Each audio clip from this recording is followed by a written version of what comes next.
Hello, we're here to finish up lesson 2.2, and it's all about contending with change is our main point here. But in 2.2, we're working on a coordinated effort, so doing some graphing. And I thought I'd do this last little few problems sharing with you Desmos. So if you want to turn in your course back to page 145, this is where we're at. It says, if I offered you one of the two accounts detailed below, which would you choose and why? So this one, we don't really need to do any graphing in Desmos. So for me, after 4 years, it really looks like the 1240 is more. But if I look, it appears that it might only be growing linearly because these are all differences of $60.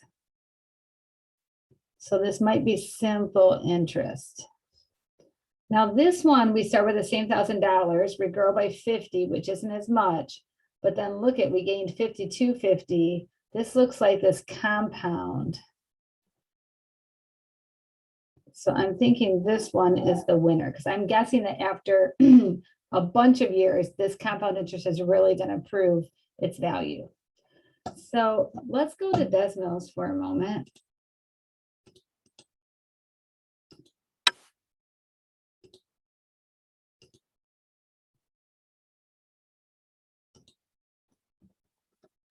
And start a table. And I'm going to have my 0, 1 year, 2 year, 3 year, 4 year, 5 year. Okay. So after 1 year, I'm going to put in my data that we have here on the one that we think is simple interest. So this is 15. And I am going to graph. Now, I am not expecting you to graph this by hand because we are really learning the efficiency of using Desmos. And then the other one was 1,000. Whoopsie. Oh. So this one starts out at 1,000 as well. And then we're at 1,050, and then we're at 1102.50. And then we're at 157.63, and then we're at 1215.51. Okay, so I am going to graph these and show you something really cool. So I'm going to hit this again, the zoom fit. So it looks like right now the green is our linear or our simple interest, and the purple is our exponential. And so it appears that the purple is not doing as well. But I'm going to, in Y1, I'm going to do the expression of 1,000 plus 50 times X1. And this is going to continue on. So I'm going to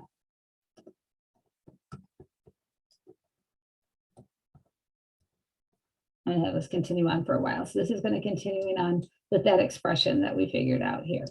This one is that 1,000 times 1.05. And then we said we're going to raise that to the X1.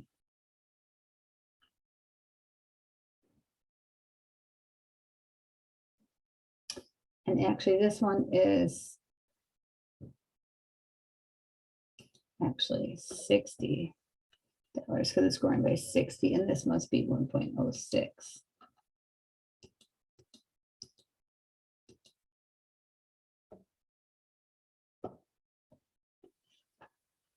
And oh, this one is the 1.05 because it's growing by 50. Yep. So right here, again, it looks like the simple is doing more, but I am going to hit my graphing and show you. You can see now my purple is definitely outweighing, and I can just keep making this go on and look at, as I increase my X1s, you can see my graph I'm just going to keep hitting my magnifying glass over here for my scaling. So you can definitely see that the compound interest is more of a value. And that's what they're referring to on questions 16 and 17. And just 18, just asking you some questions about which one you would choose. And definitely the compound interest in the purple. It starts to outweigh right around here, year 10, between year 10 and 11. And that ends lesson 2-2. We'll see you back for 2-3.